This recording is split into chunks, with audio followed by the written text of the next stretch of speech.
Sheikh Faisal bin Qasim അൽ ഥാനിയുടെ പുസ്തകത്തിന്റെ മലയാള പരിഭാഷ പ്രകാശനം ചെയ്തു. ഡൽഹിയിലെ അന്താരാഷ്ട്ര പുസ്തകമേളയിലാണ് പുസ്തകം പ്രകാശനം ചെയ്തത്. ഖത്തറും ഇന്ത്യയും തമ്മിൽ ആഴമേറിയ ബന്ധമാണുള്ളതെന്ന് ഫൈസൽ ബിൻ ഖാസിം പറഞ്ഞു. ഭൂവിസ്തൃതിയിലും ജനസംഖ്യയിലും ചെറിയ രാജ്യമെന്ന നിലയിൽ നിന്ന് അന്തർദേശീയ തലത്തിൽ നിർണായക ഇടപെടലുകൾ നടത്തുന്ന രാജ്യമായി ഖത്തർ മാറിയതിന്റെ ചരിത്രവും വെല്ലുവിളികളും പ്രതിപാദിക്കുന്നതാണ് ഷെയ്ഖ് ഫൈസൽ ബിൻ ഖാസിം അൽ ഥാനിയുടെ കണ്ടും കേട്ടും വായിച്ചും നാം അനുഭവിച്ച ഖത്തർ എന്ന പുസ്തകം. ഖത്തറിന്റെ ആദ്യകാല സമുദ്ര സമ്പദ്വ്യവസ്ഥ മുതൽ അൽഥാനി കുടുംബത്തിന്റെ ഭരണം വരെയുള്ള നിരവധി കാര്യങ്ങൾ പുസ്തകം പകർന്നു നൽകുന്നു. ഇന്ത്യയും ഖത്തറും തമ്മിലുള്ള ബന്ധം പ്രത്യേകം രേഖപ്പെടുത്തിയിട്ടുണ്ട്. മുത്തുവ്യാപാര കാലം മുതൽ തുടങ്ങി ഇന്നും ആ പങ്കാളിത്തം ഒഴിച്ചുകൂടാനാവാത്തതായി പുസ്തകത്തിൽ പറയുന്നു.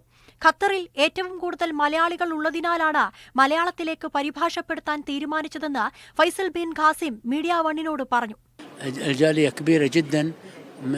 المالبارية في قطر وكنا احنا دائما خاصة الأطباء والموظفين الكبار يعني وتجار كلهم من كرلة.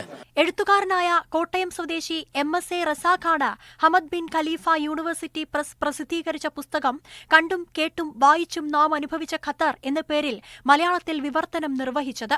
അതേസമയം അറബി ഭാഷയിൽ വേണ്ടത്ര വൈഭവമില്ലാത്ത മലയാളി പ്രവാസികളെ സംബന്ധിച്ചോളം ഖത്തറിൻ്റെ ചരിത്രകൃതികൾ അവർക്ക് ലഭ്യമല്ല.